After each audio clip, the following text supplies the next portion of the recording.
friends. And also with you. We're going to do mid-afternoon prayer. That's in the red book on page 38. Page 38. We'll have just 60 seconds or so to center ourselves and just sit in the Spirit for a minute, and then we'll get started.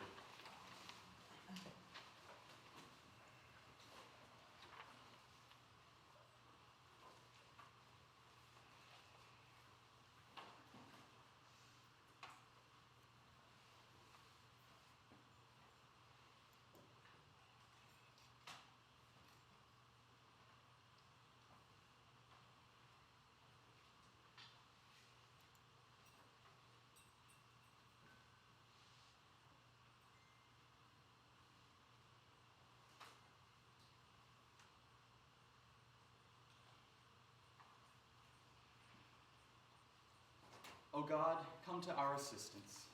O Lord, hasten to help us. Glory to the Holy and Blessed Trinity. One God, now and forever. Amen. The Holy One be with you. And also with you. Let us pray.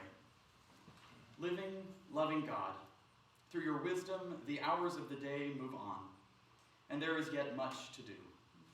Keep us in your care, and renew us with your strength, so that we may not forget you, nor be unaware of your love towards those around us.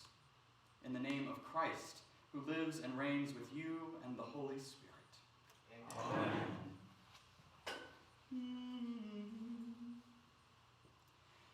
Happy are they who have not walked in the counsel of the wicked, nor lingered in the way of sinners, nor sat in the seats of the scornful.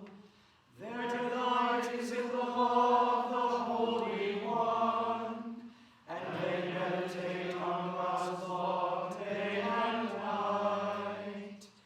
They are like trees planted by streams of water, bearing fruit in due season, with leaves that do not wither.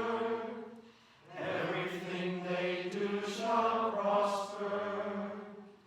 It is not so with the wicked. They are like chaff which the wind blows away. Therefore the wicked shall not stand upright when judgment comes, nor the sinner in the counsel of the righteous. For the Holy One knows the way of the righteous, but the way of the wicked is doomed. Glory to you, O Trinity, most holy and blessed, one God, now and forever. Amen.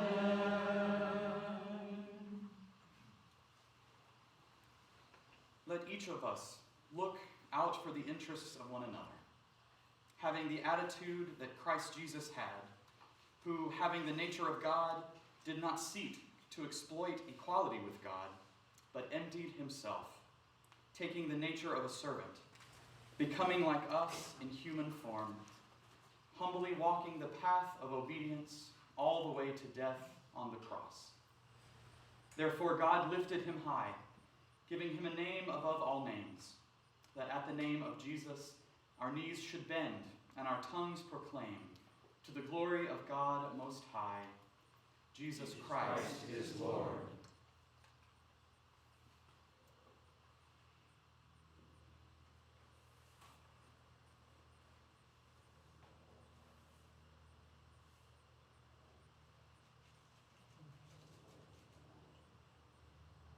Together we pray. Our Our Father in heaven, hallowed be your name. Your kingdom come, your will be done, on earth as in heaven. Give us today our daily bread. Forgive us our sins, as we forgive those who sin against us. Save us from the time of trial, and deliver us from evil. For the kingdom, the power, and the glory are yours, now and forever. Amen.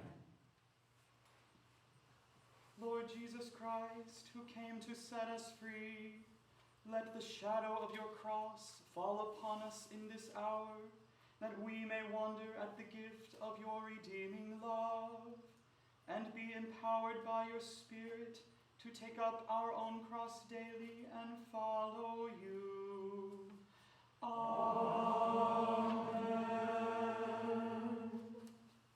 Show us, O God, your mercy. And grant us your salvation. Bless the Lord. Thanks be to God. Amen.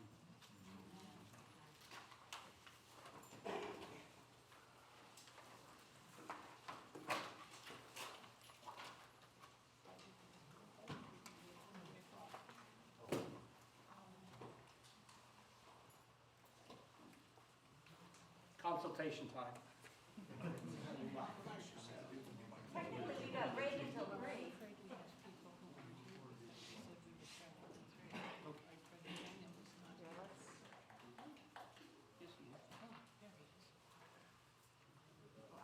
We can.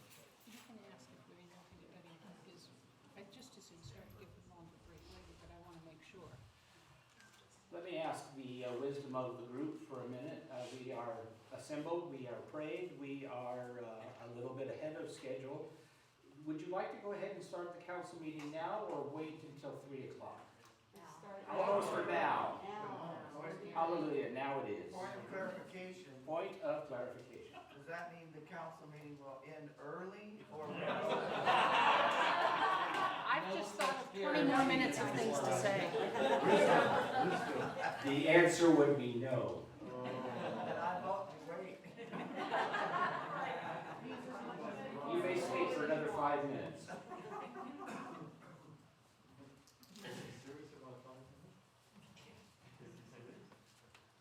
No, I'm just giving Brother Jeffrey a My concern was whether any of you knew people who are planning to come in at 3. I hate to cut them off from being part of the meeting, but I'm also reluctant to sit here for 15 minutes just waiting for 15 Should I minutes. grab the bell and run around through the hallways? I think we're going to teach them they should show up early. Welcome to the General Chapter meeting. We will not be having a separate council meeting this year. For those of you who have not completely memorized our governance structure, there is a general council. There is a council of the General Chapter of the Order of St. Luke, which is the priors of the chapters, the canons, that mostly meets for business, although our DNA won't let us meet for anything without a lot of worship, so it's lovely. But that happens in May each year. If you are a canon, remember that that should be on your calendar. And if you're not a canon, you're invited to come and be with us anyhow. As I say, that's a meeting that happens in May. Then in our October retreat, we have a meeting of the General Chapter. That means every member of the order. And so at this point, we look at articles that have been submitted by your various governing officers and appointees. Given the nature of this year and the fact that we are here to celebrate, I have asked that people read the book of reports ahead of time. And if you have questions, we will raise them. But we are not going to use time reading you a report that you could read on your own. I would rather go play than to sit here a long time hearing somebody read something that I already read. So, welcome to you all. There is a minor amount of business, usually from the Chancellor General, so she will have her moment in the sun here shortly. I have nothing particular to report from the abbot, other than I will make some observations. I am once again delighted with the number of younger members we have among us. Amen. Amen. I am convinced that that was a gift that COVID gave us that we didn't expect. We have done a lot of things with online, joining us in those far more accessible for people. And I love white hair, but you know, I kind of like looking out and not seeing mostly white hair. So if you're with us for the first time or one of the first times, we are delighted that you have come to be with the order. And you will be delighted if you figure out how to meet with us next year. I'll steal a little bit of Brother George's thunder. The Franciscan Retreat Center in Scottsdale is amazing. First of all, it's a beautiful place. You feel a little bit like you're not on a top-tier resort, but you're at a resort. There's a pool. There's a swimming pool. And a hot tub. And it backs up on the desert, and so there are lovely places to walk. And a hot tub. And the food is really, really good. Yeah. Yes. Yeah. Well, Although, we aren't sure, because the last time we were there, they had at the same time a group of substantial donors that were meeting there. And I'm hoping the food is always as marvelous as it was that time. But I have a little bit of suspicion that we got extra special good stuff because we were hanging out with the donors. Well, in August, you can find baseball in Arizona in August. Ah. And in October. You can't. Again in August. In October, you could find baseball. Several people here will hunt for it, whatever month it is. So I'm glad you're here. I hope you've had a chance to look at my report. Unless you have questions, I will move along to the other officers. Brother George, I think you're next, and I've already stolen some of your speech. you just paved the way. Oh, okay. My report is also in the book of reports, which you can read. By the way, if you have not either downloaded a copy or brought a printed copy, it is available at the on the OSL website under the retreat. You'll find the book of reports there. So it's not just for an exclusive group of people, it's for anybody who wants to access it. There are two things I want to announce specifically. One is that our spring council meeting is scheduled for May 17th through 19th at the Franciscan Renewal Center, and the address is given in the book of reports, but it's in Scottsdale, Arizona. And other wonderful things have already been said about that, so I'm not going to repeat it. It's a wonderful place to be. Next year's retreat will also be at Scottsdale at the Franciscan Renewal Center, and it's going to be scheduled a little earlier than normal, and I'll tell you why. The dates are October 3 through 6, 2022. The May meeting, 17 through 19. The retreat, October 3rd through 6, 3 through 6, 2022. The reason for the earlier time, normally we try to meet either this week or the week after, or wherever St. Luke's Day, October 18th, closest to that as we can. We were booked to go there in 2020. What happened in 2020, you know. And in rebooking for 2022, we wound up, other people had sort of snuck in ahead of us, and so where they had room for us on their calendar in October was the 3rd through the 6th. So we will be meeting a little earlier than usual, but that'll be nice too. So, Sister Janet, are you writing that on the board for me? Trying to. Bless your heart. Thank you so much. Unless you have questions about either one of those.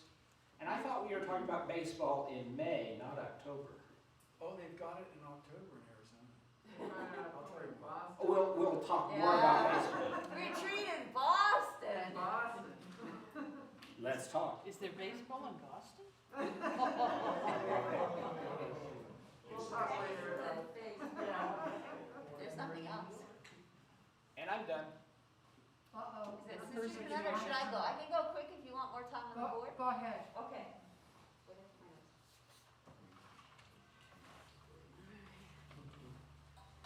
Sister Heather, your friendly neighborhood provincial general. Yeah, that's right. Okay, so I have my report in the book of reports, and I invite you to check it out there and see what our chapters are doing.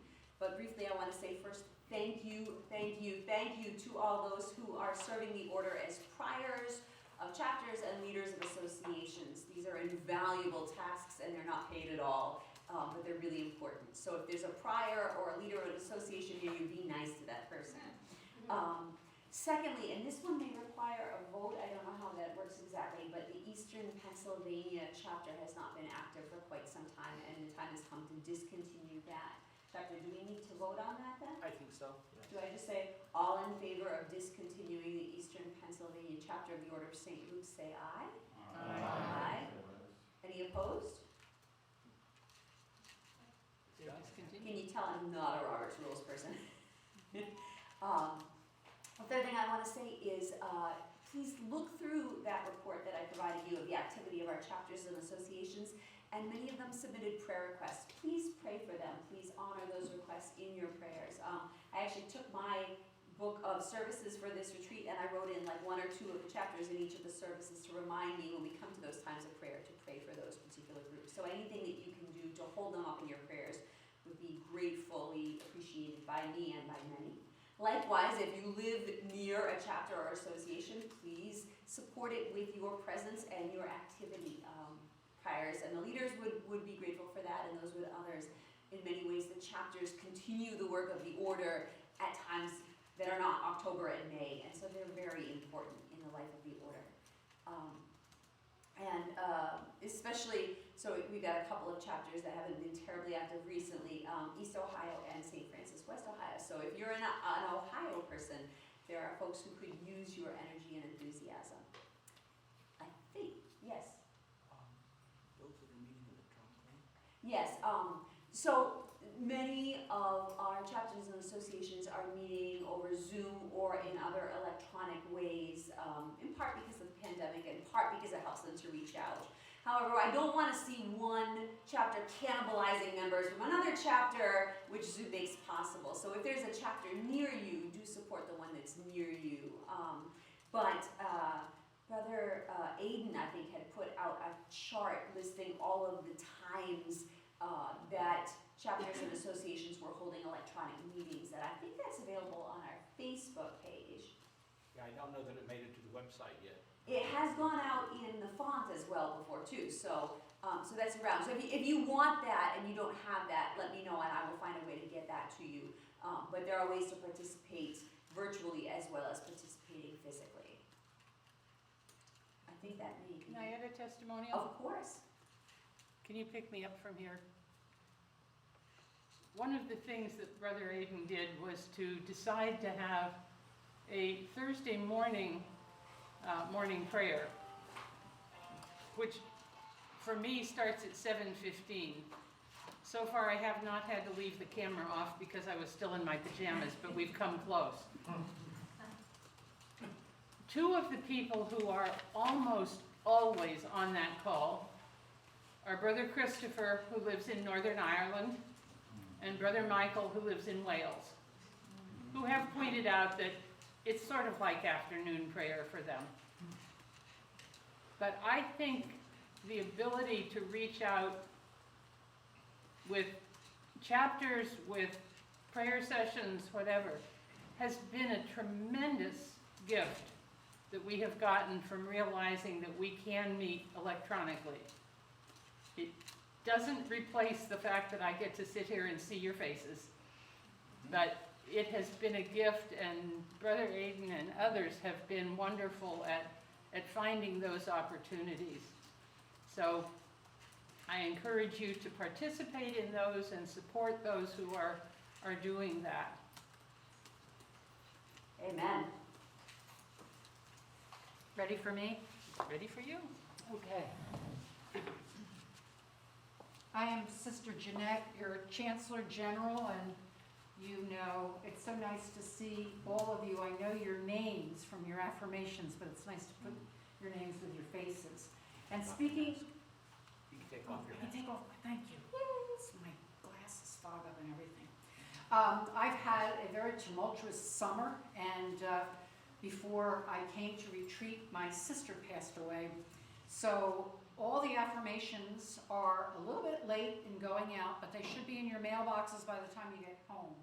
If you don't get it, please feel free to go to our website and download the affirmation form, scan it, send it to me, and hopefully with your nice generous donation.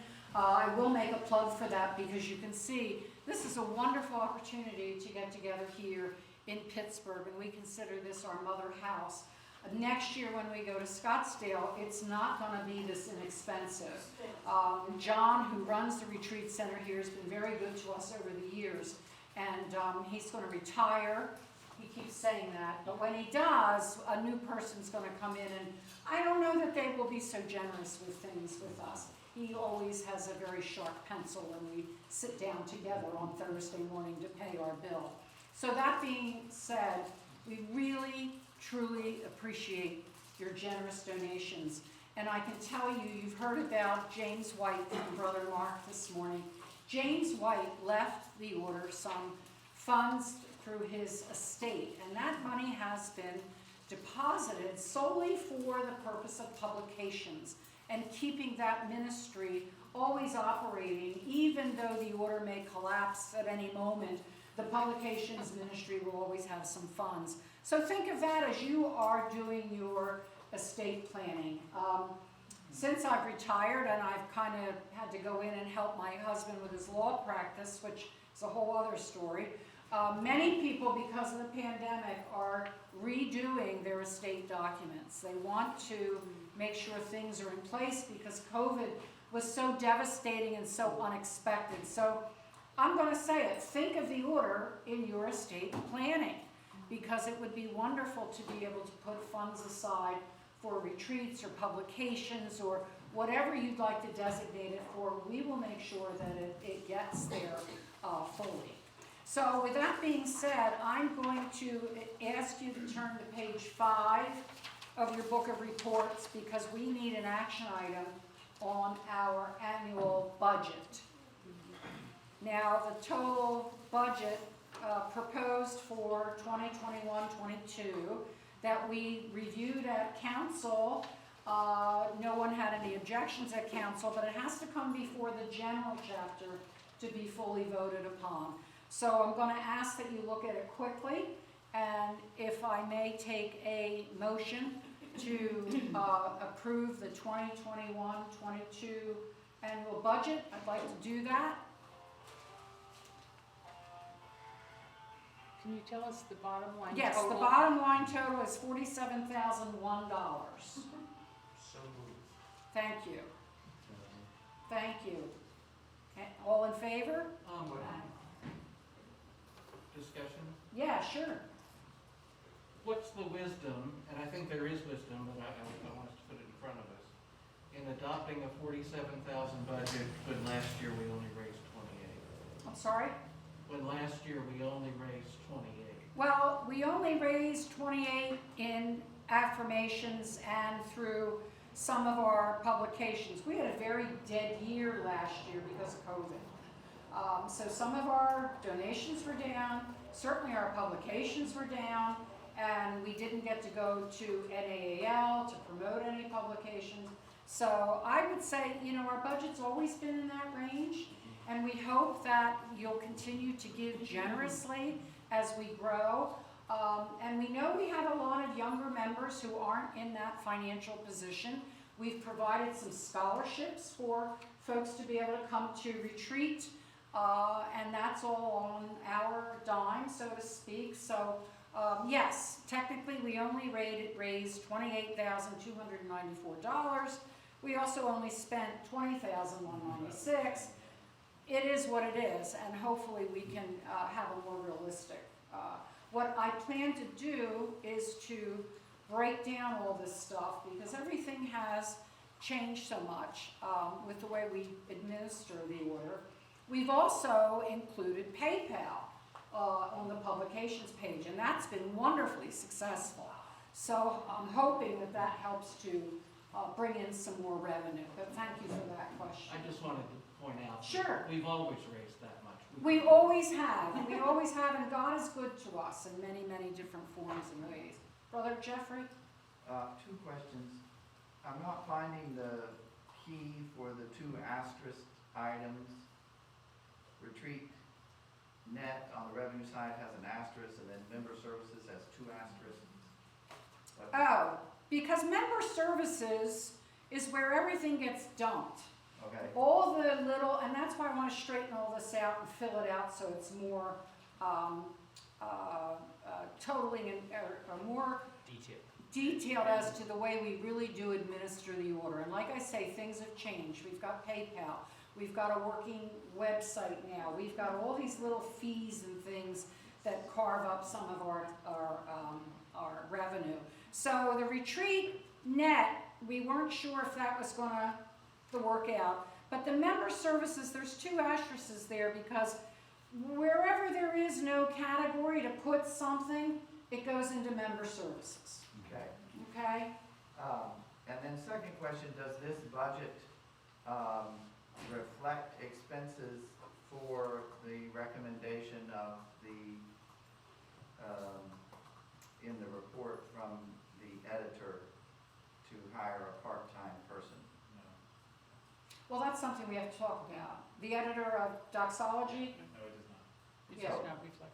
The budget No. does not reflect No, that. no, it doesn't. It Okay, doesn't. Thank you. Because I made this budget for the May council meeting. You know how it goes, we're always behind Yep. in a way. So, and that's up to you folks. I think Brother Jonathan has done a marvelous job with Doxology. And I think we need to give that the support it deserves. That's just my 2 cents as your chancellor. So. And he can't do it by himself. I mean, let's face it. That's one of the things about who we are. As we become more well-known and we grow in our publications and in our seminary training, and you know, it's going to cost more to be who we are, but we also need to support those areas of our ministry that are really growing. And the Doxology is one place that's really growing and changing. Anything else? Okay, then, huh? Yeah, we have a motion on the floor that's been raised and seconded. May we have a vote on that? Any? You all in favor? Aye. And we're all in favor? Ministry going forward in the future, amen? All right, thank you so very, very much. And please see me if you owe me money. Amen. Sorry, that's just the reality. Those of you who have just come in the last few minutes, the majority of us apologize, but we decided we'd rather get done earlier than wait for you all to get here. So you have not missed crucial data. Except the dates, and they're up on the board. Yes, the dates for next year are there if you were not here to hear that, but those are the dates for May and October. Brother Scott, do you have anything you would say with regard to the web? As far as the website, it's up, it's running. Excuse me as I take this off so I don't hear my own echo. Hello. The online form for affirmation is there. So if you want to reaffirm, you can do it online. It automatically fills everything in. Hopefully today we'll get the last piece completed for linking directly to PayPal. So when you fill out your online form for reaffirmation, it will go straight to PayPal, and you won't have to do anything. And Sister Jeanette's job gets Easier. much easier. Yeah, a whole lot easier. We had hoped to get that done for the retreat, so there wouldn't be separate processing, but we just weren't able to get that completed. But hopefully for reaffirmation in the very near future, that'll be up and ready. So no more mailing out forms, no more scanning and faxing forms. It'll all be online. So. What's that? 74% of us registered for this retreat online. 74% registered online. Yeah. The postage is getting outrageous. So, just to let you know that. Anything else? No, other than I would ask that we affirm Brother Scott and the work that has gone into the new website. It is wonderful to have a website to go to.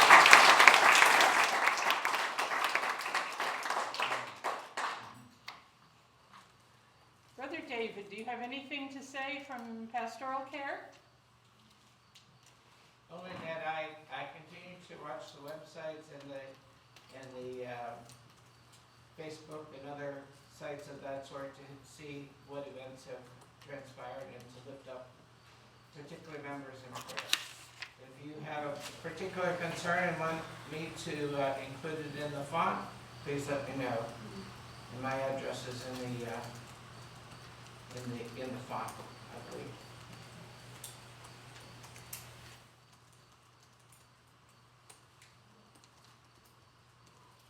Brother Brendan, do you have any words of wisdom on Dort? Other than perhaps telling people what we're talking about when we say Dort. DORT is the Daily Office Revision Team. We've been in operation for over a decade now. I've brought you 4 books so far. Book of Offices and Services, Lutheran Book of Hours, Lutheran Book of Feasts, and a Lutheran Psalter. We did not meet this last year. We will be meeting on Thursday afternoon, and I would be jumping the gun if I told you what we were going to come up with on Thursday afternoon. So, but suffice it to say, we still have things to do. So you'll be hearing from us. Do you meet in Dort? We meet in Dort. It's too cold out, Dort. I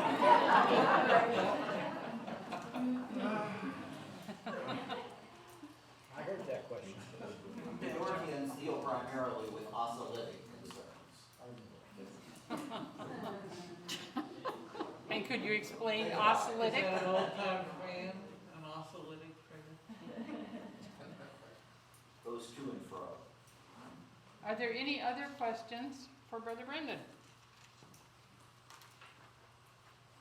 Thank you for having spent more than a decade guiding us on this. Publications. I'm going to ask Brother Jonathan to say a few words about his new book. Brother Daniel, is there anything you would lift up other than me having Brother Jonathan come up and speak? No, I don't think so. The report's there. Okay. I don't think there's anything different than what's there. No action items. What's that? I'm officially on record as the Vanna White of publications. Amen.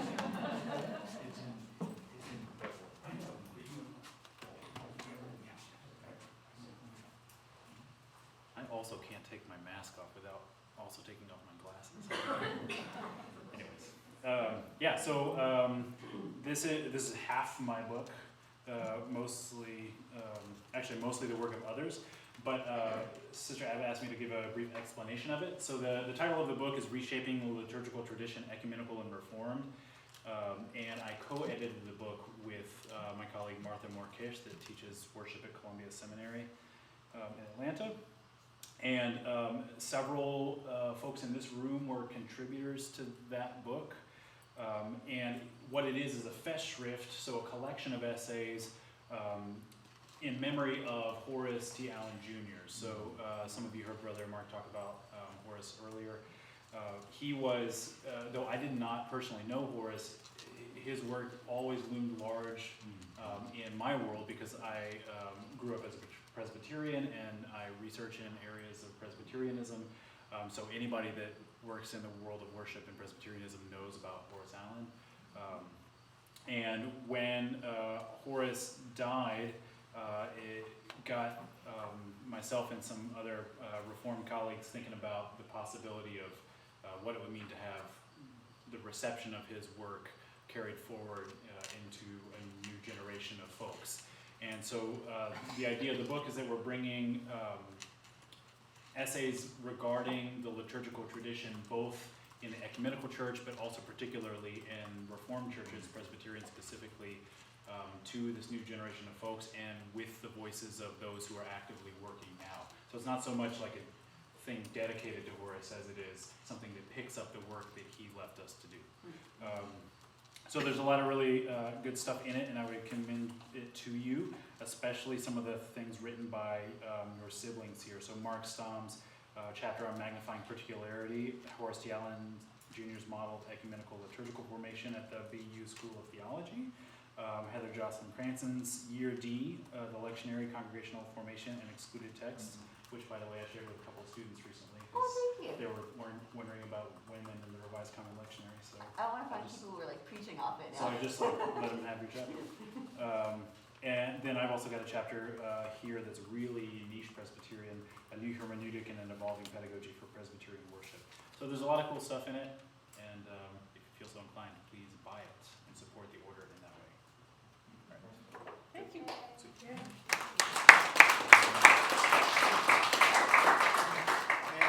May I make a plug for this book? Since we are an order focused on education, scholarship, and practice, this is a practical book that Brother George put together out of his years of experience as a pastor. It's The Faith We Sing and the Lectionary.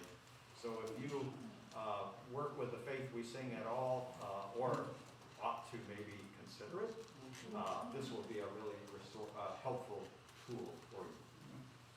Thank you, Brother George. May I Thank you. share something? Last night, I was with Brother Dick Esslinger walking to chapel, and I said, you know, quite a few people have bought your book.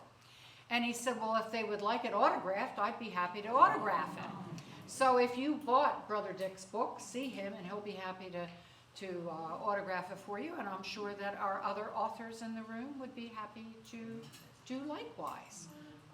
So just something to think about as you buy the books and take them home. Thank you.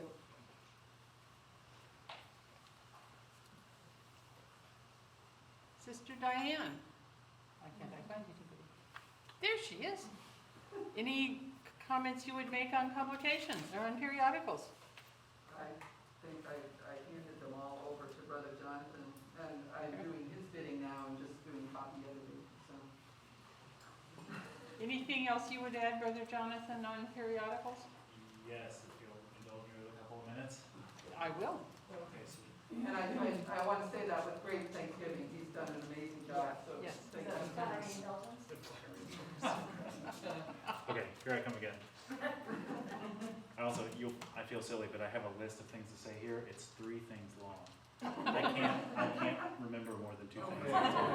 When I go to the grocery store, it's like eggs, milk, butter, and I put it on the list. Okay, so first of all, props to the doxology team. When Sacramental Life, we haven't met as a general chapter since that happened. So if you weren't aware and didn't read the goings on in the last year, Sacramental Life merged into doxology. So now that is one single publication, periodical, called Doxology, a Journal of Worship, and the Sacramental Life. And it's embracing both the peer-reviewed nature of doxology, which has always been doxology's kind of thing, and then also the non-peer-reviewed aspects of sacramental life. So when I was thinking about how to embark upon that, one of the things that I decided to do is just make sure that the team was really solid. And indeed it is. It's almost all folks from the order, people that are doing not only copy editing, but that are area editors that help us solicit book reviews and film and screen reviews, and people that look at poetry when it's submitted, people that look at hymns and songs when they are submitted.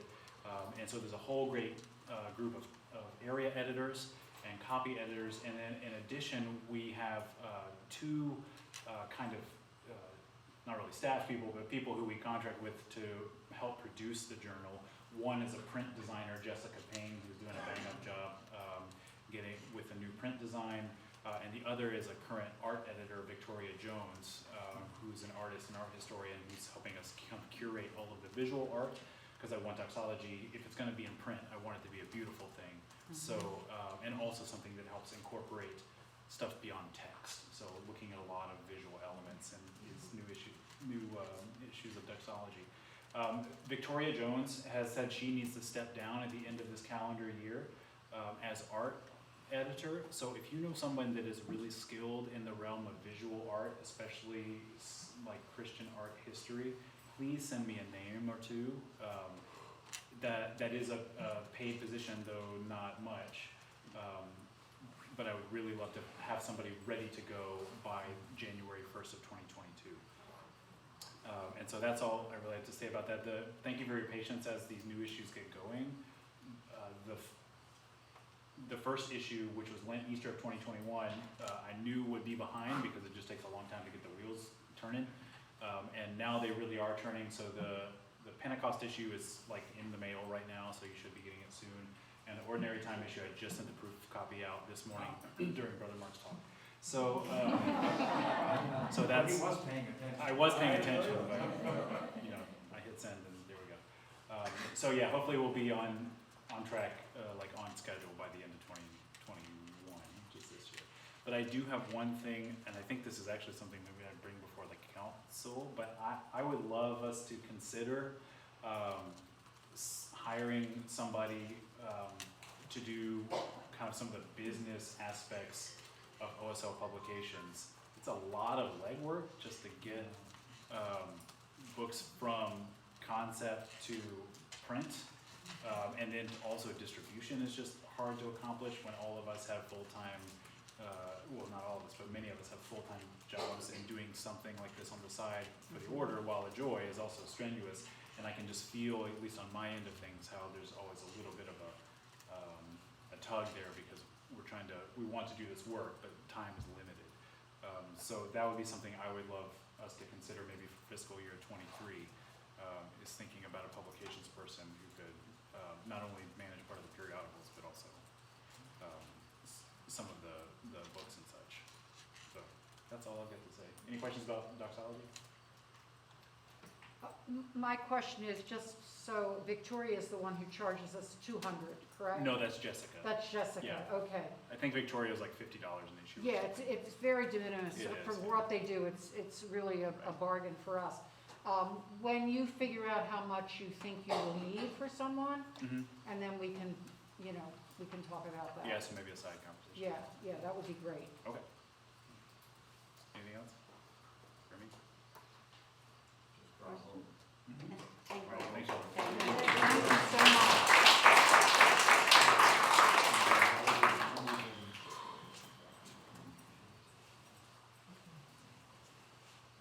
We have a new member process that is not completely new at this point, but continues to evolve, and I think we owe thanks to Brother Jim Yes. for thank your you, Brother efforts Jim. on that, Where is he? and to, I'm just going to say Brother Daniel, but I know others in the room have put a tremendous amount of effort into this. And Brother Daniel, I will let you have a few words and give a chance to recognize the others who have been key to this work.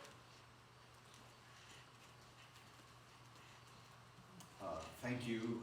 We have sort of popularly called this the novitiate, but we really are a little bit leery of using that term because it may communicate things that we don't necessarily mean. We really are talking about, and if you look in the report, there's kind of a little bubble graph there, about a process of seeking, inquiring, and discerning a vocation to the rule of life and service and being a part of the order. When we had geographic chapters and many of our people were coming into life in the order within a community of people that they knew face to face, that was one kind of thing. But now we're in an age where we're more and more digital. People can find it. I've heard people talking about finding us and finding by the internet. And then so that they have not necessarily a personal sense of connection with us.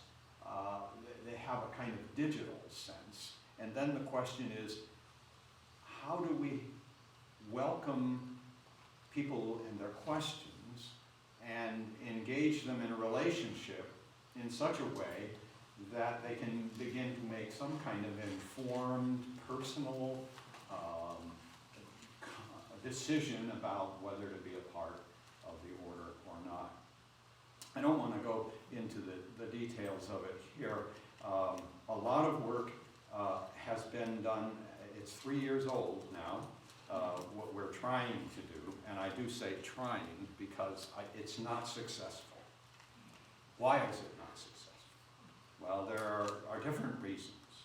I should not make that an unqualified not successful. It is successful for a number of people who experience being an inquirer, having a companion, moving on to discernment, and then deciding to make profession and be a member of the order. There are others that are not so successful. And Brother Jim DeFriend and I were just talking about this. We're going to meet later today. When a companion does not respond, when they say, yes, I'll be a companion, but they don't companion, it falls apart. And there's a lot of frustration and pain by the person who's expecting they're going to have some support, but don't. So, my request is, if you are a companion, and you serve as a companion, please do that. And if you need any help or support, please be in touch with Brother Jim or myself. We'll try to help you in that process. We do need companions. Brother Jim's faced with, if I get somebody who wants to be an inquirer, who am I going to assign them as a companion? And will they follow up? So it's an appeal. And please talk to me, or please talk to Brother Jim if you think you would be willing to be a companion. It doesn't take a huge amount of time, but it does take a kind of disciplined relationship with, yes. Can I offer a 30-second testimonial? Being a companion deepens your own experience of the order, because in conversation with that person, you learn more, you have the opportunity for self-reflection, so it's not an entirely altruistic thing. Yes. Put it that way. Can you speak a little bit about what the companioning process is and looks like? Yes. If you want to know what this process is, I invite you to go to the website for seekers, inquirers, and discerners. It's a Facebook group. You have to be a member of it. Many of you are, but you can request that from Brother Jim. There is something, if you go to files, there's something called overview. And that overview document takes you from the beginning to the end of the process.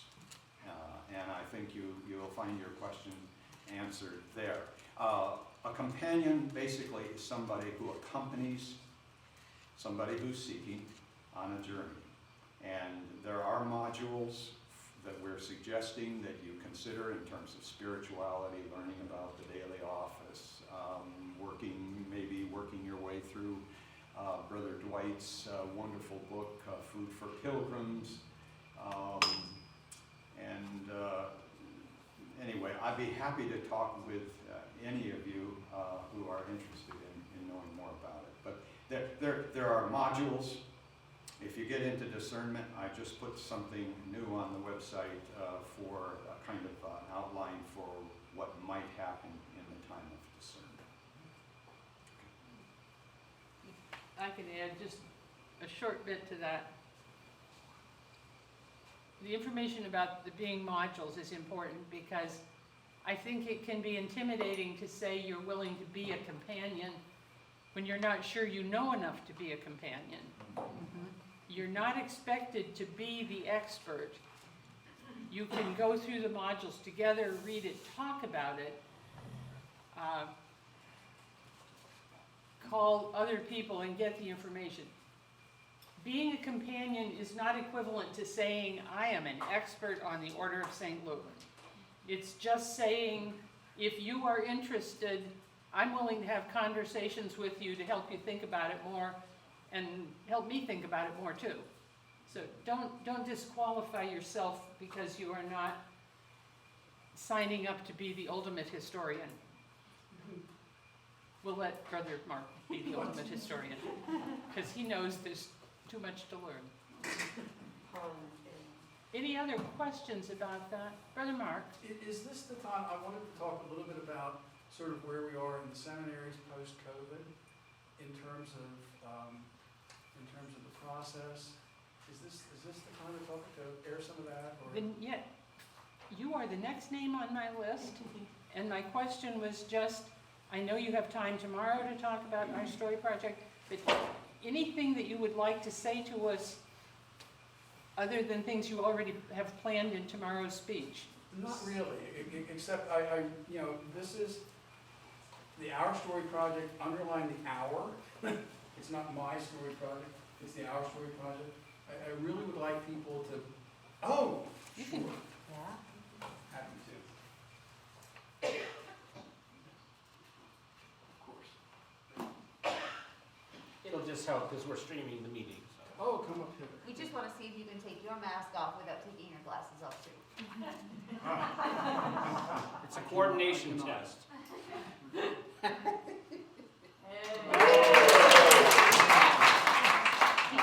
Nothing's Now pat your head and rub your belly.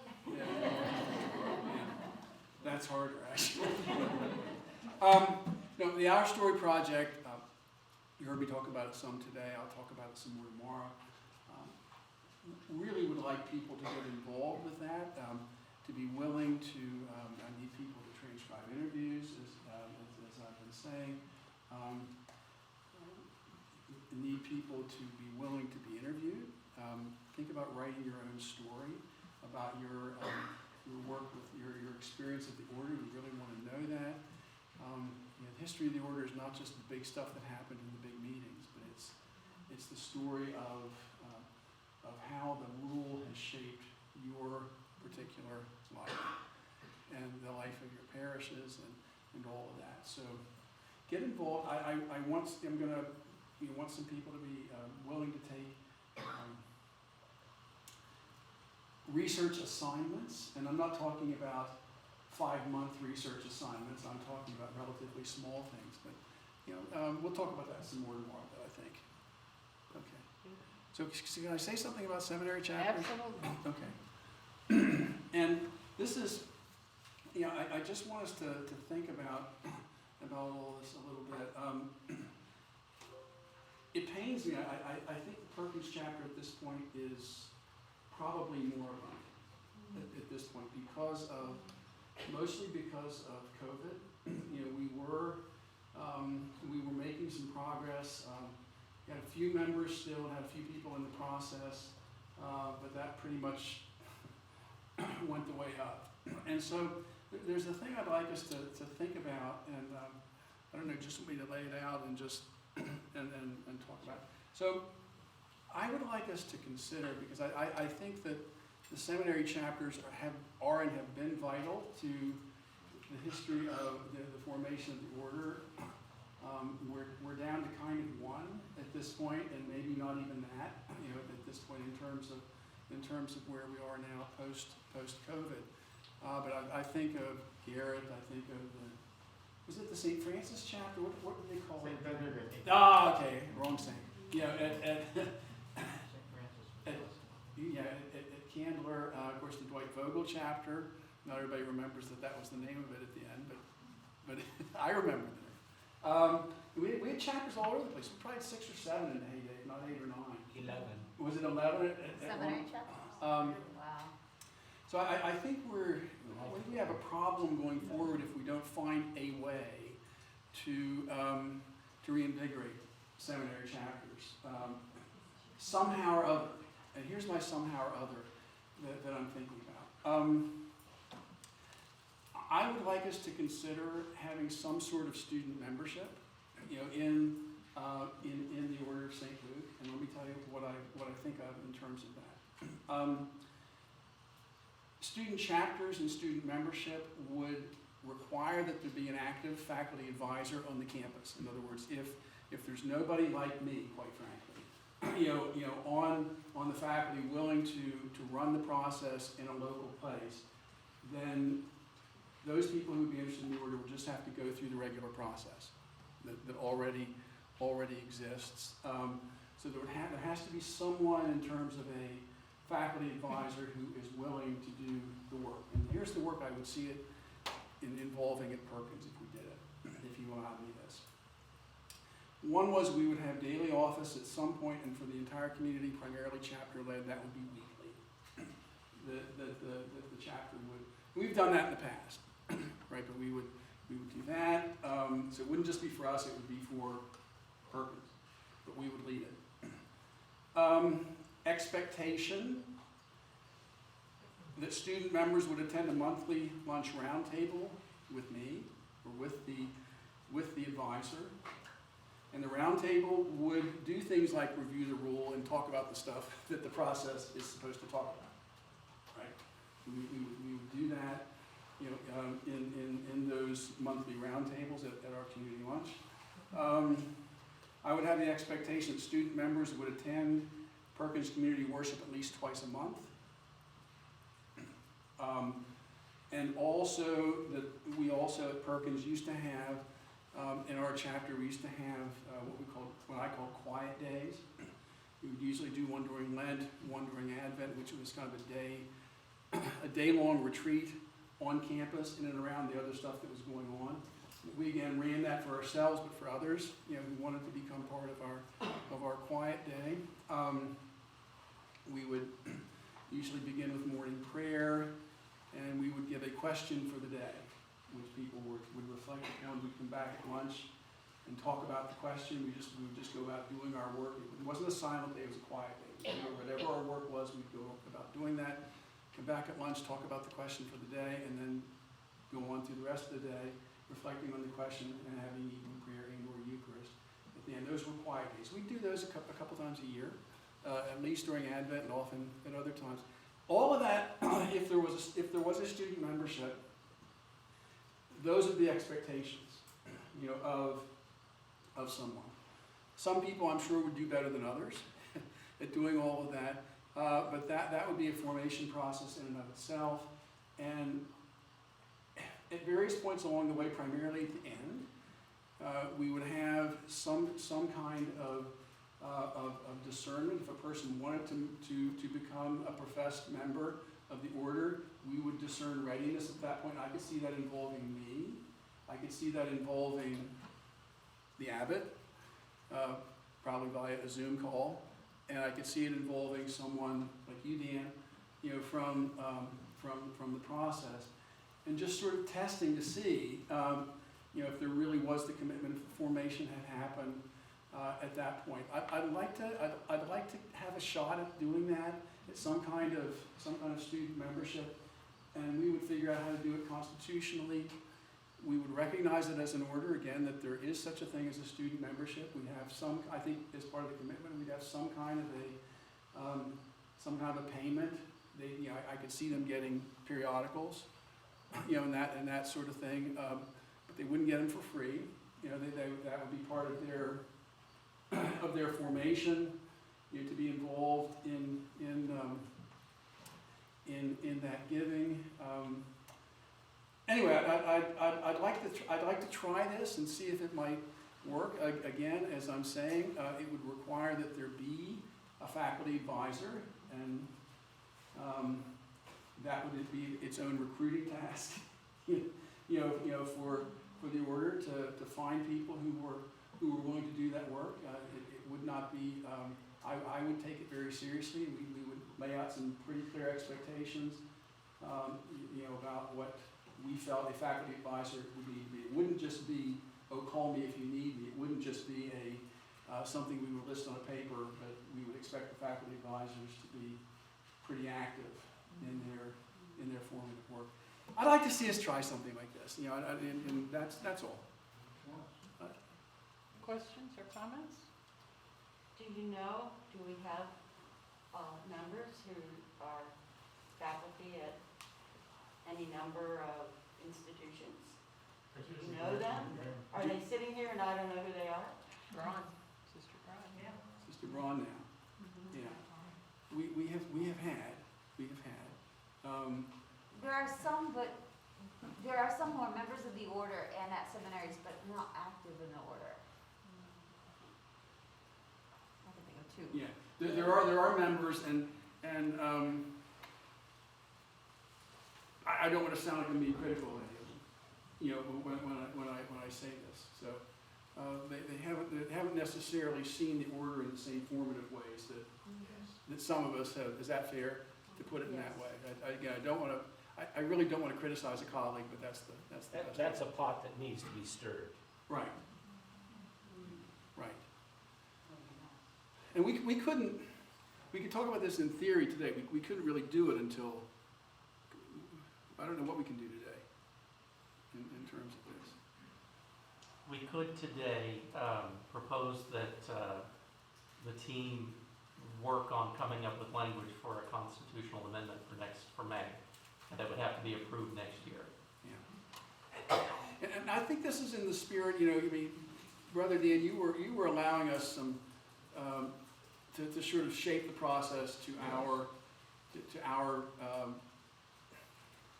our context, a little bit. This would just be taking that another step.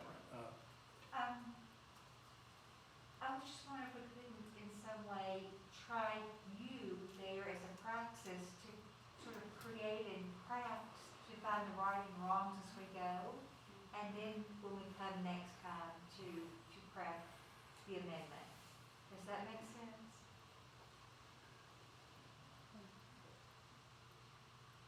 I don't think it's up to me to call it. Yeah, I think asking to have some language ready for the spring meeting. And I certainly think Brother Mark needs to be central to that, but if there are other people, I don't want to put Sister Braun on the spot, but if there are other people who are seriously looking at wanting to have a chapter, then there can be multiple people in that conversation. It doesn't have to be a single site. On the other hand, it doesn't need to be all the seminaries. We can start this out in 1 or 2 or 3 seminaries. Maybe it won't work. I think it might, though. Yeah. I think it's basically what we did, over the years, just with the sign and send whole thing, but nevertheless.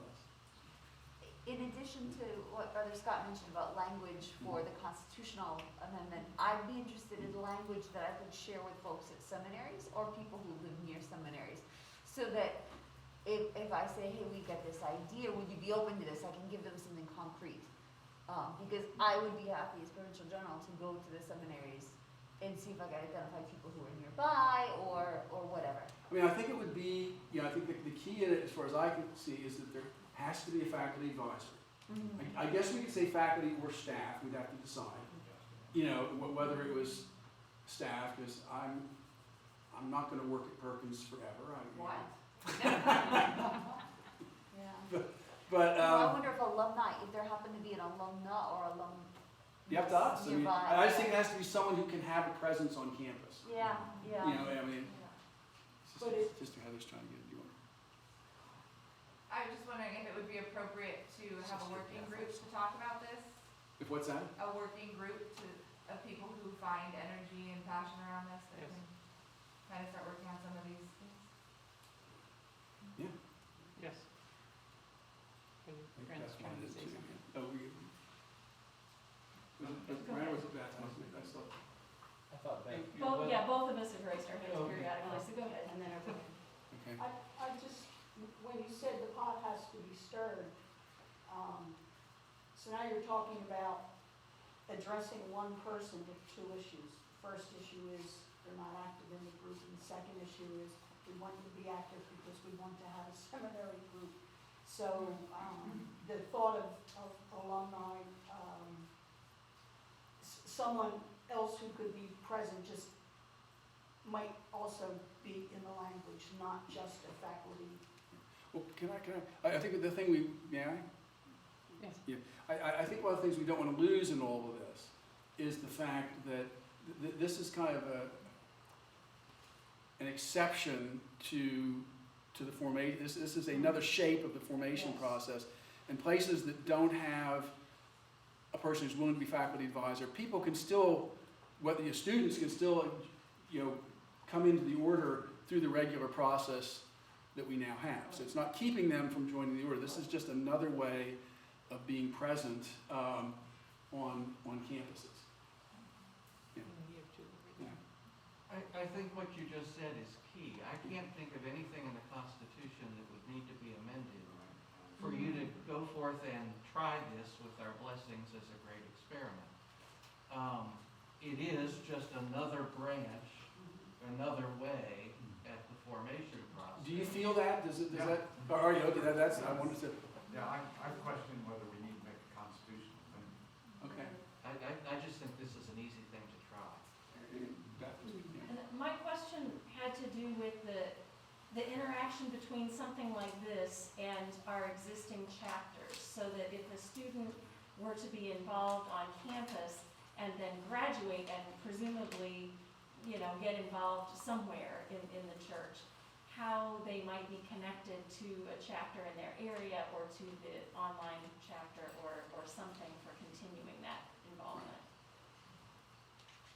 And you may not have an answer for that today. I just wanted to bring it up as an issue. Well, I think that could be one of the things, remember I said, you know, I think there needs to be at some point in this then conversations when we, you know, where we would ask a person, are you interested in professing, you know, in the order of St. Luke, you've hung around with us, you've prayed with us, we've discussed the rule with you, all of these things. You know, are you now, you know, if we decide that the person's ready, you know, then they can move forward with that. And part of the conversation, I think, would be helping them perceive life in the order beyond it being simply a student organization. Yes. Right, Yes. yeah, which is the key. Brother Jeffrey and then Brother Dan. Yeah, I just want to affirm what Brother Brent said. The Constitution, Article 5 actually says individual and corporate relationships with the order are outlined in the document Guidelines for a Relationship with the Order of St. Luke, as it may be amended from time to time by the council. So I'd suggest we keep this in a more malleable document in terms of governance and run with it. Because there are obviously several things that need to be worked out. And I think the council can handle this and we don't need to enshrine it in the Constitution. Take months to do it and all that stuff. Does anyone know about this document, Guidelines for the Relationship with the Order of St. Luke? Does anyone see that? We've got it? It's in the Constitution. It's there. Okay. Brother Don had also had his hand up. I was just going to make two quick points. When the St. Benedict chapter was flourishing, we attracted local pastors. That may have happened in other seminaries. But that was my hope, and I was deeply disappointed when I had to move out of that role. So that's the first point, is that these can be nuclei of actually emerging reconfigured chapters if they're moribund in some places. The second thing is that I think seminaries, if they're going to be like the one that I've been associated with, are going to try to cultivate intentional houses again. The time has come. I'm working with a group of 6 students now who live together, and it's a natural to use a house like that is actually residential for the work of the academy, for the order. For this, yeah. To spot those, discern them ahead of time and see where they are. Unless there is another pressing thing, I am going to suggest that what I hear the consensus in the group is to continue to think about this, shape this, come in May, and have some substantial time in May, hopefully finalizing a plan that we can then start to do. What I'll do is, because I had actually told our dean of students essentially, she was wondering what about the order, and I said, let me go to Pittsburgh and have a conversation, and I'll get back and we'll talk. You know, so I can tell Tracy, and you know, I think I'll move forward with this, and we'll move forward with it. And I know where your office is, Heather. It's moved. Oh, did it? No, it's still the same. You're not on the. We're in the. It's the 3rd floor Selectman is the cool kids Right. office suite. Right. So, thank you all. Thank you. Yeah.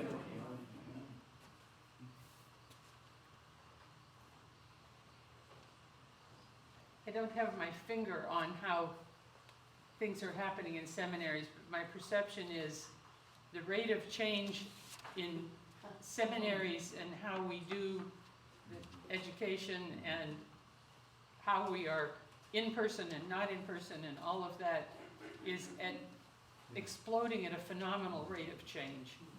So, Direction and velocity. That's fair. May I say one thing about that? Yeah. Sure. I'm not at the podium any longer, but yeah, I never imagined that this part of my career would be like this. That I would be figuring out how to do things at a fundamental level again. It's tiring. It's also kind of exciting. I mean, it really is. But again, having to even figure out how to get back and do chapel again together. Yes, there are a lot to think about. A lot of things are changing. But. unless someone has other questions they would like to raise or comments they would like to make, I would like to slightly shift gears. Yes, Brother David. I'd ask Brother George if I could make a quick statement about the banner. You may make a statement about the banner. Okay. I'll pick it up so you can see the entire dimensions of it. Brother Theodore Soames, who went through the initiation process and became a professed member of the order, has an interest in banners or flags, and he designed this one and has engaged a company that manufactures them. So they're quite reasonable. It's two-sided, so you can use it as a processional banner, or you can hang it on your wall, or you can, whatever you'd like to do for it, for advertising at a seminar or something. You can order these, and they're quite reasonable. It's less than $50, I believe. So contact Brother Theodore Soames. He's now a student at Virginia Theological Seminary. He became an Episcopalian, was received, and is going and has been received in the by the bishop that has oversight of chaplains. He wants to become a Navy chaplain. So we thank him for this creativity. I think there had been a request for also a few words on baubles and beads before I change our agenda to a new topic.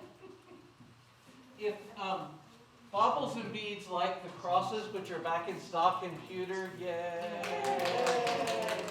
I didn't have anything to do with that, so you're not clapping for me. Patches, I saw lapel pins back there, card decals, that sort of stuff you still order from Brother Dean. OSL Publications. And you go to OSL Publications on the web to order them. Apparel, things like Brother Howard is wearing and Brother David, and I'm sure I'll see others. Brother Brett, that's right, he has an extra T but lacks an N. Those are available all the time at our apparel store, which is stluke.qbstores.com. And I know you can't see that because it's in red. St. Luke, all lowercase, all run together, .qb, like boy, stores.com. And this week only, ladies and gentlemen, you get 30% off your order, and no matter how big your order is, it ships for the low flat rate price of $7.95. Wait, if we order two, do we only have to pay extra shipping and handling? You don't pay any extra. If you order, you can order 5, and you have to pay for all 5. We don't have one of those 2-for-1s. Yeah. But you only pay shipping and handling once. Wow. So go together with people you live close to. Chapters can do this. Chapters can do this. We not only have t-shirts and polo shirts and dress shirts, no clergy shirts, though I have asked. We also have beach towels, lap throws, bathrobes, lunch boxes, and briefcases. What about recognizable clerical garb? I think they'll know who you are. Beach towel. Here's one of the briefcases. That's the one I have too. They're great. Luggage, pockets, pockets, Whoa, they had a pocket. pockets, There's a lot of hockey. Cargo pants with refit. Yeah. Sister, thing with the ox on it? Back there. No, we tried to get them to do that really colorful ox like on the note cards, and it can't be done. Not an embroidery. I mean, it could be. I just designed a t-shirt with the ox on it, and I've sent you a copy of the design by customing. Yeah, if we do the ink and they do an inkjet process, we could, because we've had this, oh, but there's one right there.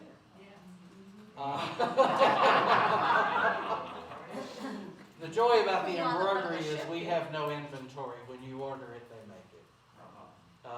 When we do this process, we tend to have. So I'm happy to kind of work with that, because I just set it up and order it if people would like. Cool.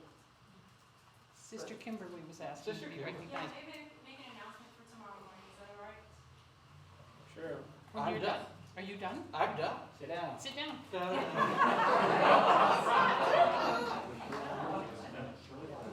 I successfully removed my mask without removing my glasses. Thank you. Just really quickly, two things. For the session tomorrow morning that I'll be leading, I am requesting that you bring your cell phone. Bring your cell phone for tomorrow morning. I will request that it be on mute. But please do bring that. We'll be using that at one point in my presentation. And then just another quick announcement. The Hoyt Hickman chapter will meet tomorrow at lunchtime. We'll take sort of a couple of the side tables. There's a number of us here. And for those of you who are looking for a chapter or something, we meet entirely online. So if you're interested in learning how that works, or you're interested in joining or learning more about it, then you can meet us for lunch tomorrow. But those of you who are already a part, we'd love to get together tomorrow. Thank you. Thank you. Brother Matthias. A reminder to the members of the Dayspring chapter that are present that we're meeting tomorrow at noon for a chapter meeting. Face-to-face chapter meeting. Well, we've been face-to-face through Zoom, but Yeah. it's a little more face than that. Brother David. Some of you have purchased these face masks. If you're interested, I have a sign-up sheet. I've sold out everything I have. So put your name and address down, and I'll send you a mask, and then you would send me the $12 for the cost of the mask. Or if you want to order one, and maybe your chapter would like to order some, I can take bulk orders, and I appreciate that. A friend of mine is very happy that she did this during COVID as a way to bring income into her family, and she's done a variety of designs for me. But it's I hope everyone enjoys them that has them. It helps to spread the. Lunchtime today, we happened to go off campus, and our waitress was very impressed that we were all from the Order of St. Luke.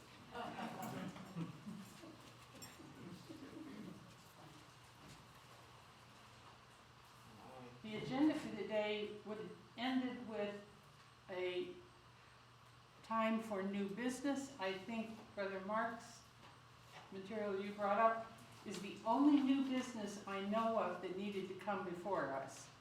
But before I finalize that conclusion, am I wrong? Then we shall move on. We are amazingly blessed this year to have 4 people who have gone through the discernment to take life vows. We often have 1 or 2. This is wonderful. That means that they have worked with a companion to spend the year really discerning that life vows are what they are called to.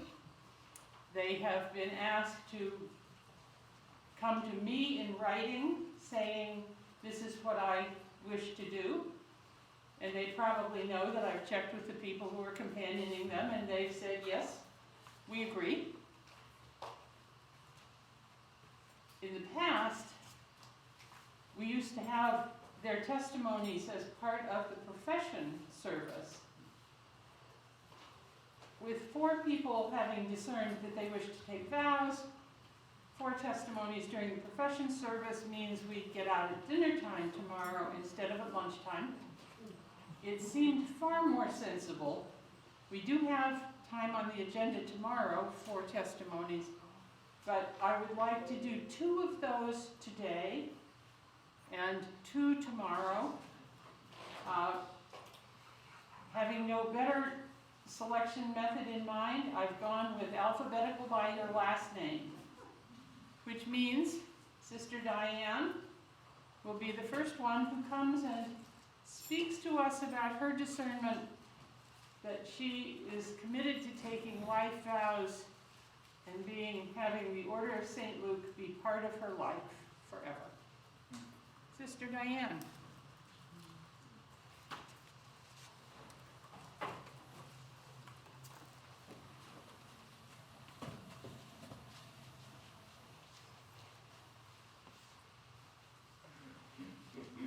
I don't have any glasses. And still, you could take your mask And off. I could still take my mitts off.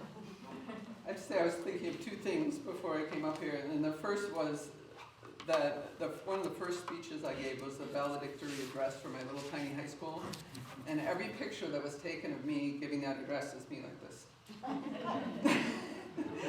And one of the reasons that I didn't answer my call to ministry for a while is because I was so afraid of public speaking. So if you hear that in my voice, that's what's going on. But the second thing I thought of is a nickname that Brother Brent gave me a couple of years ago, which was Fierce. Sister Fierce. So I'm going with that.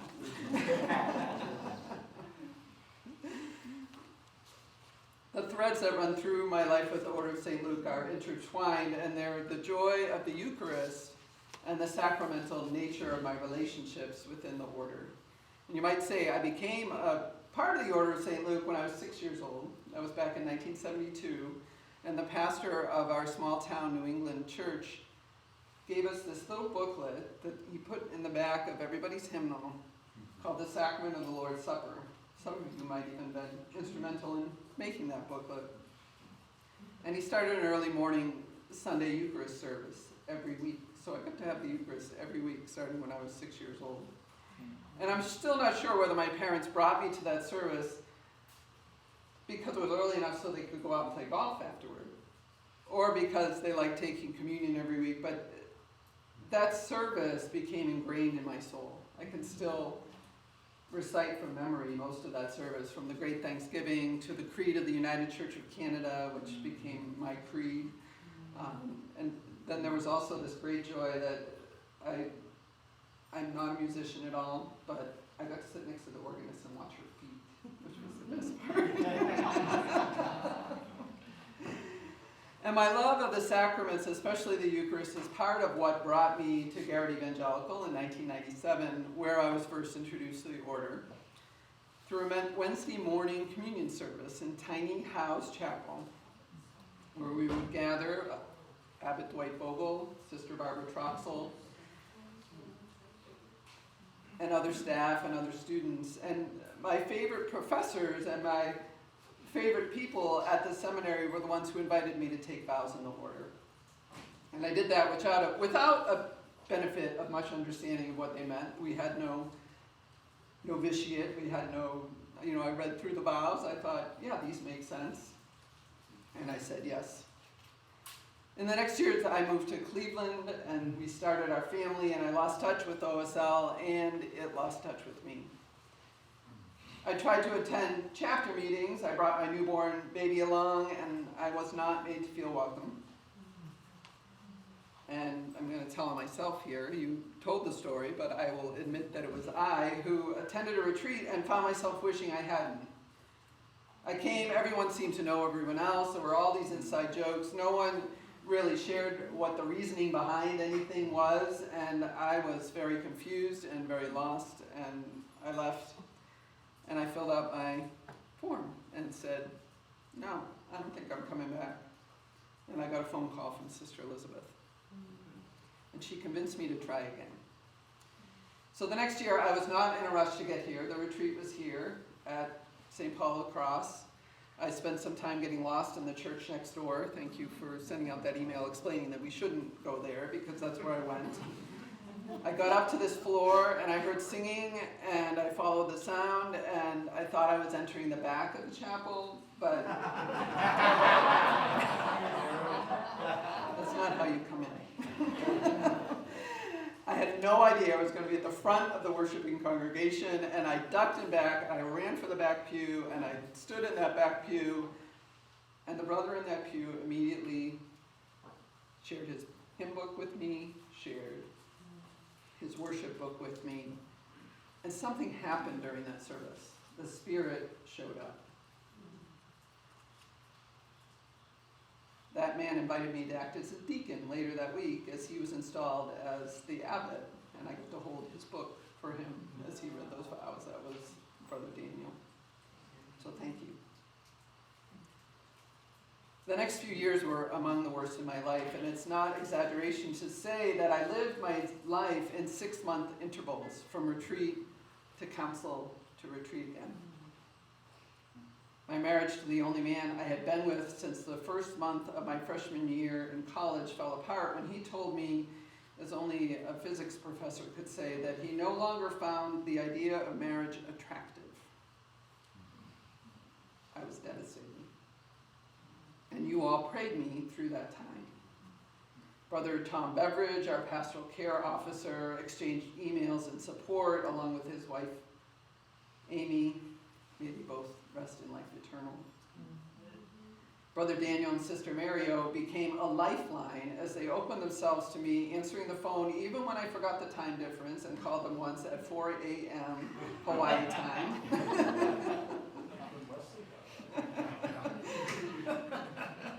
And they got up and they prayed with me on the phone.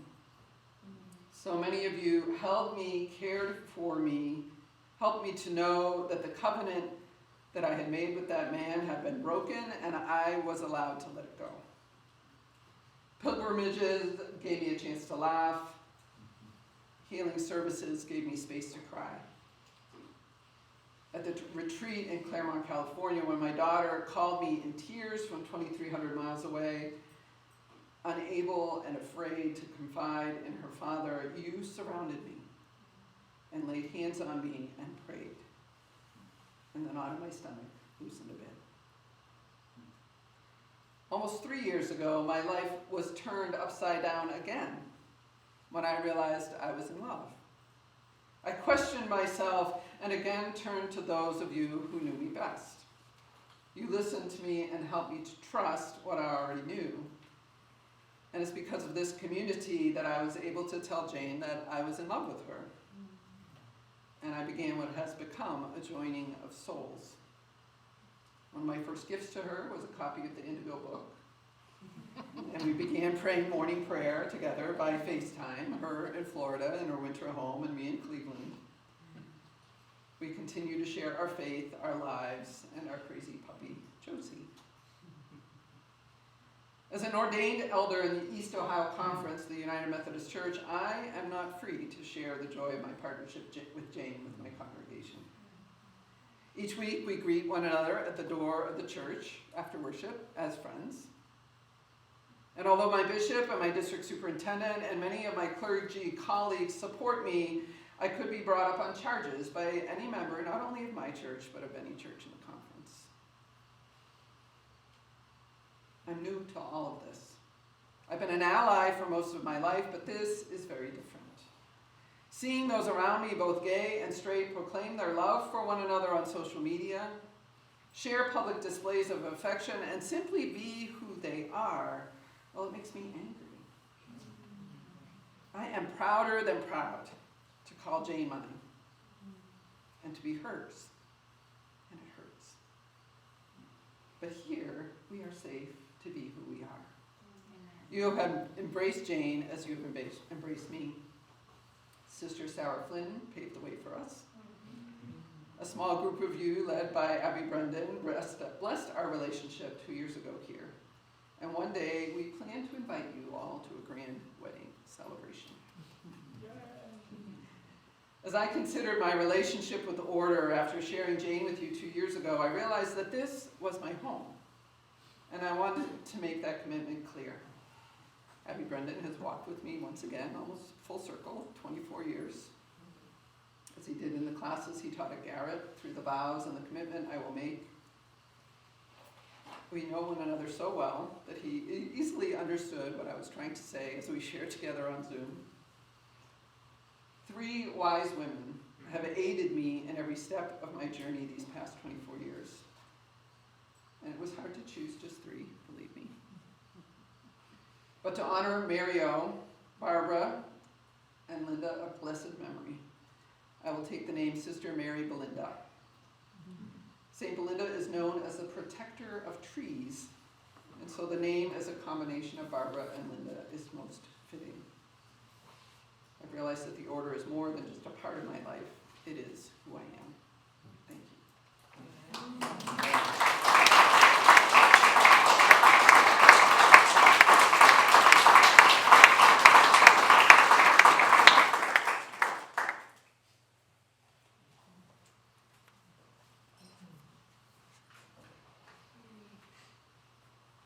Thank you. And I would like to ask Brother George Chris if he would share his testimony with us now.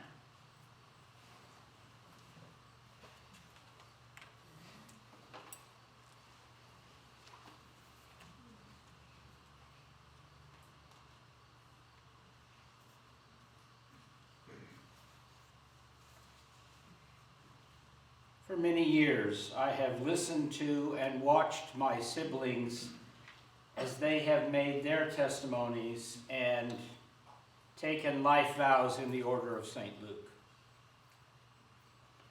I've thought about making my own profession of lifelong vows with each brother or sister who came before me. About 3 years ago, this became a more prominent idea in my heart and mind.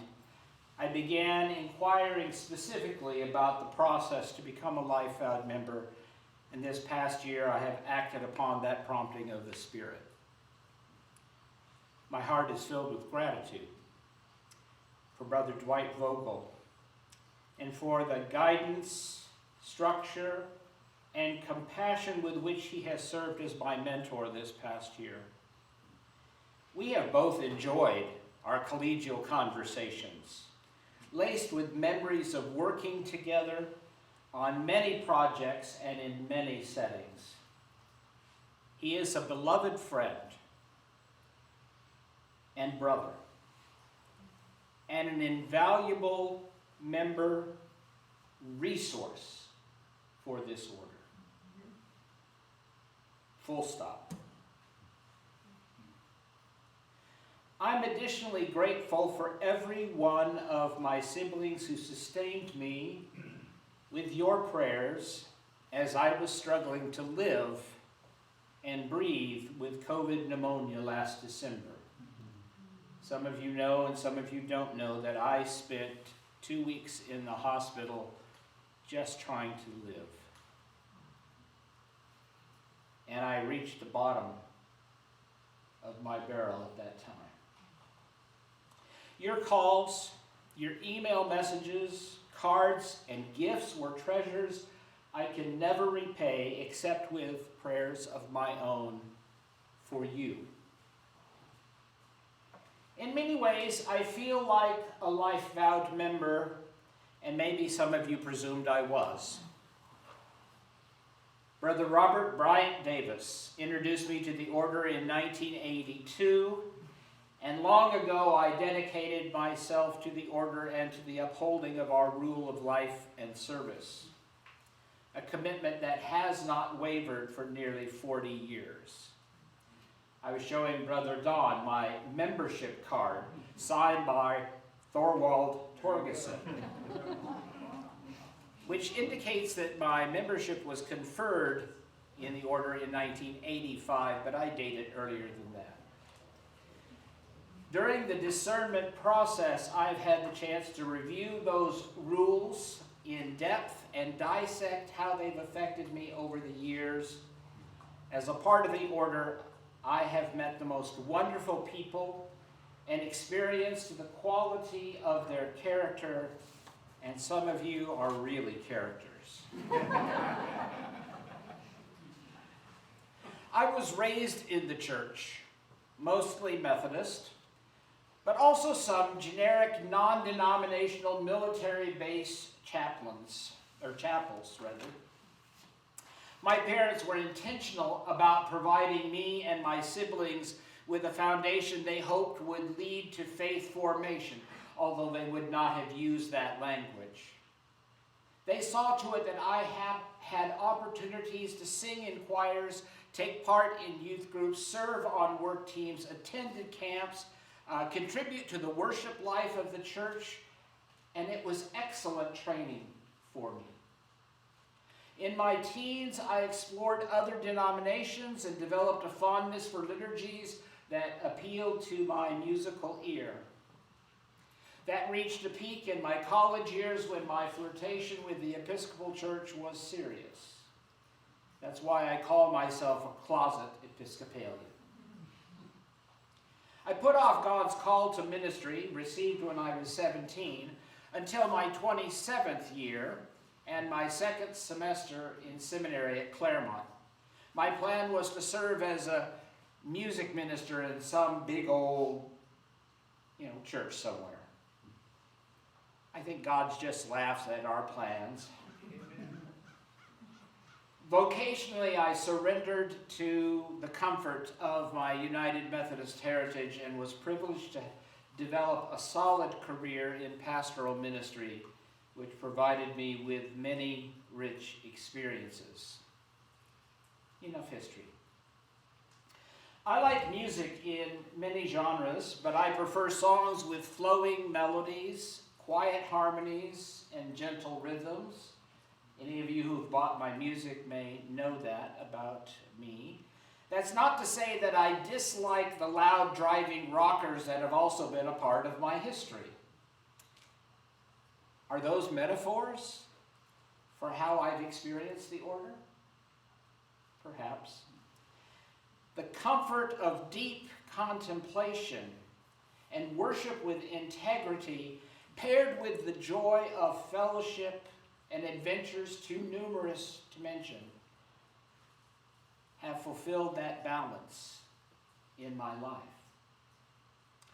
I was honored to have been invited to submit some of my hymns and a communion setting to the Book of Offices and Services, and I rejoice in my heart when I hear what we sang of mine in worship, like we did yesterday. A few years later, I was pleased to be added to the daily office revision team and work on the Luke and Psalter. That work has blended my love of music, poetry, and theology. Now, if we're going to talk about sacramental life, then a few words must be said about the sacraments themselves, without it sounding like a seminary class, forgive me, professors, or a Board of Ordained Ministry interview. Lord have mercy. Lord have mercy. I have often thought the sacraments of baptism and Eucharist are the closest we come to Jesus, touching Jesus in this life. The reverse is also true, that Jesus touches us all the time, but I think especially in the sacraments. They are corporal, bodily, physical acts with tactile elements. John Wesley included them in his teaching about the means of grace. I'm fond of saying that baptism is dangerous. Baptism is a profound way of saying that we renounce the powers of this world that defy God, rebel against God, or try to draw us away from God. And this summer I did my first baptism in an ELCA setting, and I have taken that language from the ELCA baptismal ritual. That's powerful stuff. In baptism, we affirm the faith that gives shape to our lives and calls us into a deeper relationship with God. I wish we would give more attention to the sacrament of baptism here in the order. And I am glad that the remembrance of baptism is a part of our morning prayer service. Please do not discount or shortchange that portion of the service, but make it an intentional component. I've often told folks that while religion may be a personal thing, it is never private. By virtue of our baptism, we are part of a vast family in Christ. Our language about dying to sin and rising with Christ, which comes from Paul, is much more than symbolic. It reveals the deepest aspirations we have to connect with God and live as faithful disciples of Christ. I've come to believe that the Eucharist is the presence of Christ breaking into the world. The church is formed by the Eucharist as an alternative to the principalities and powers of the age. That's a radical statement, friends. The table is the alternative to violence and exploitation, abuse, war, oppression, inequality, and the covert theologies that try to subvert us, like consumerism or nationalism or sexism or racism. Those things which are all contrary to following Jesus. And I've been assisted in that thought by William Cavanaugh in an article that I read in Christian Century earlier this summer. I love the poetic images of grain once scattered being gathered into the loaf as we gather at the table. Likewise, the grapes of the vine that are blended into the wine, just as we are a blended community, boldly saying that this feast makes a difference in how we live our lives. One of the ethical lessons I learned from my parents was a concern for those less fortunate than myself. It was both a family and a biblical value. My parents had come from poorer families, but we were well-loved, well-fed, as you can see. And that was how my family of origin operated. We cannot ignore that the scriptures call us to care for the poor and marginalized. As Brother Daniel says, Lucan spirituality is oriented to the poor,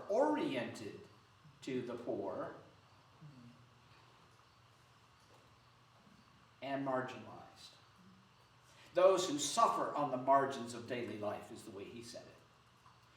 Bishop Mary Ann Swenson, probably the bishop I've been closest to in my life and career, used to say that the church's job is to move those at the margins to the middle, and those in the middle to the margins.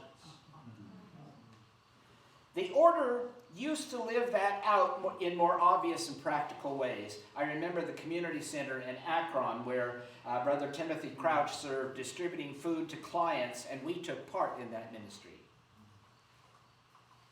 We used to take a monetary offering before the profession of vows service and give it to a local charity, suggested by our retreat center host, wherever we were. And here is a $50 donation to start the offering for this year. Amen. Hint, hint. You've got 2 days to think about what you might offer. I also like what Brother Daniel says about Lucan spiritual being prophetic and countercultural.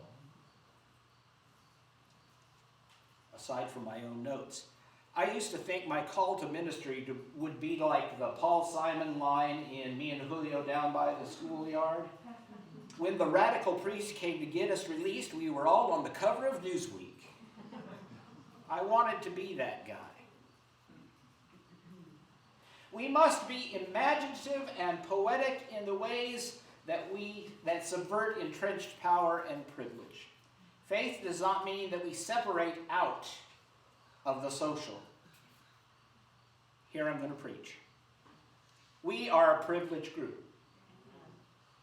We have the means and the ability to travel, even if we've had support from someone. We have a love of finery, as we see in our vestments. And these seem to be in opposition to the poor. I wonder if our charism is an elitist position, or if there are ways that the sacramental emphasis could speak to the underprivileged. We may seek the best integrity in our worship, but we must not forget the poor. What if we matched the work we do with the marginalized to the finery of our worship? One would follow the other, it seems to me, concerned for the poor and marginalized with a prophetic and countercultural witness.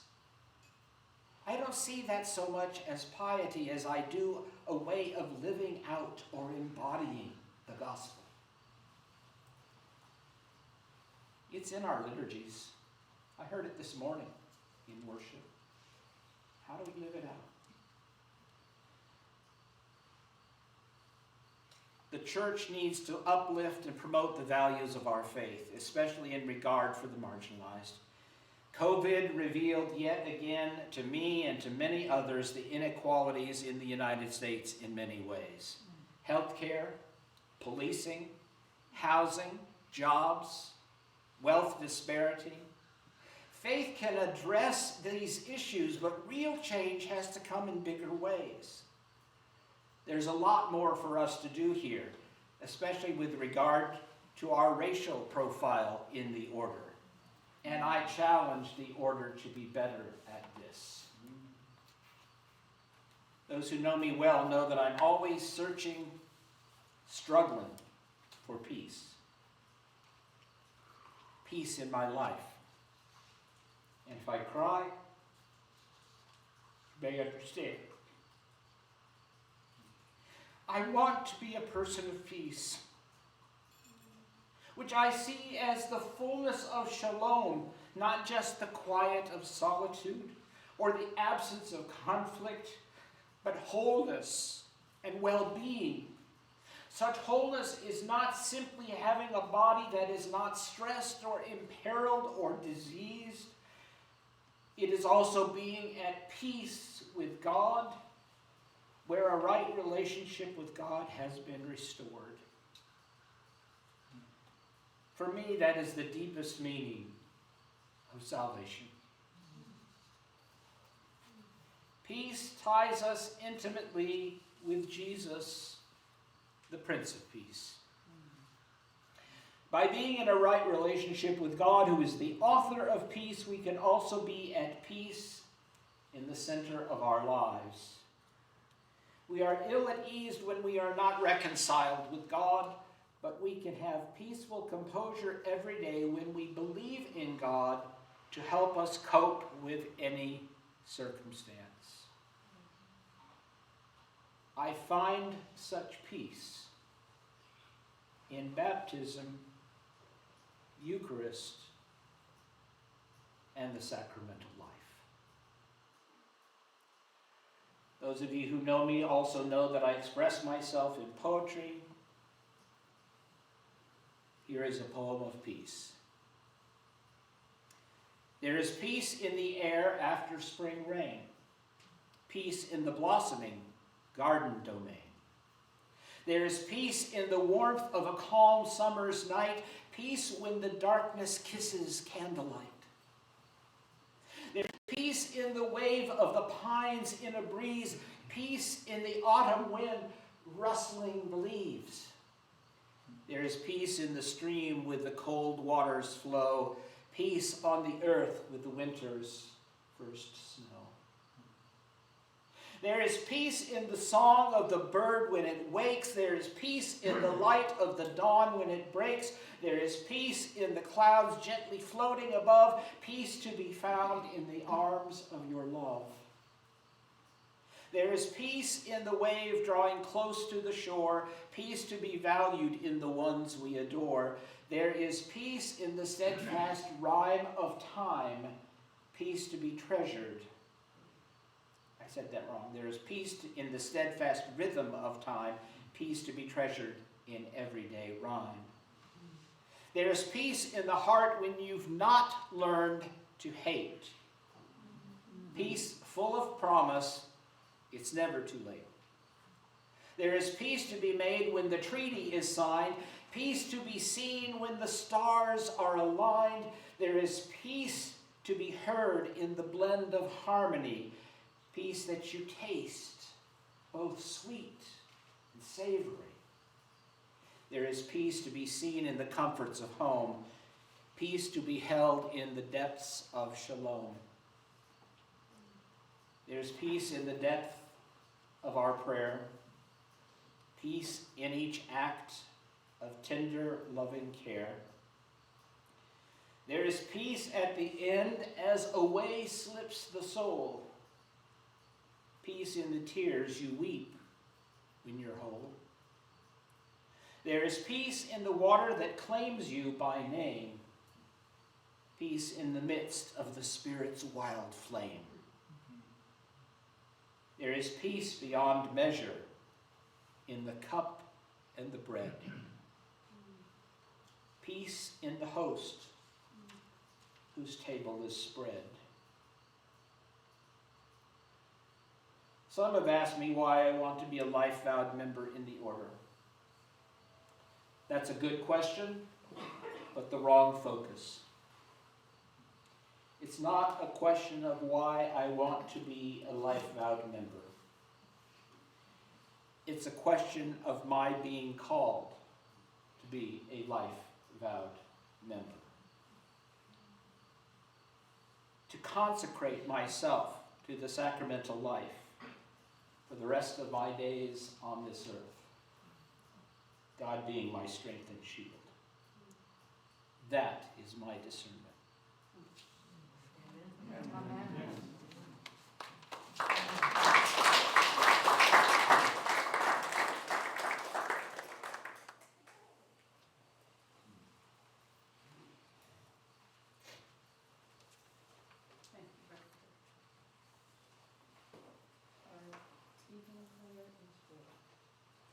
Evening prayer will be in the chapel, yes? Yes. Evening prayer. Class is still on. Evening prayer will be in the chapel at 4:45. That means you have an hour. No, that's That's right. an hour. That's the wrong. That means you have 20 minutes. 20 minutes. Nice try, though. You have 20 minutes to chat with one another, go get refreshed, and Brother Dwight. We will keep corporate silence in the chapel prior to the prelude. So if you come in a bit earlier than you ordinarily would, you can have some time to share silence with others. There's a power in sharing silence.